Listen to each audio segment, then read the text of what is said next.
नेमका हा काय प्रकार आहे आणि किती दिवसापासून सुरू आहे आणि याच्यावर आपण प्राथमिक आरोग्य केंद्र जे आहे बोंडगाव काय उपाय केलेला आहे? 3 दिवसापासून आमच्या कार्यक्षेत्रात बोंडगाव, कालवड व कठोरा येथे अचानक केस गळती काही रुग्णांमध्ये सुरू झालेली आहे। तर आरोग्य विभागातर्फे वैद्यकीय अधिकारी, समुदाय आरोग्य अधिकारी, आरोग्य सहाय्यक, आरोग्य सेवक व आशा यांच्यातर्फे सर्वेक्षण करण्यात आलेले आहे सर्व गावाचे।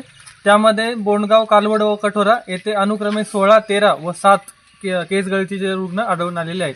तर त्या अनुषंगाने आम्ही सदर नागरिक वापरत असलेला पाणी नमुना ह्या तपासणीसाठी शेगावला पाठवण्याच्या सूचना ग्रामपंचायतला दिलेल्या आहेत व सदर रुग्णांचे प्राथमिक उपचार केलेले आहेत व सदर अहवाल आम्ही मान्य जिल्हा आरोग्य अधिकारी कार्यालय बुलढाणा येथे पाठवलेला आहे। मी रामा पाटील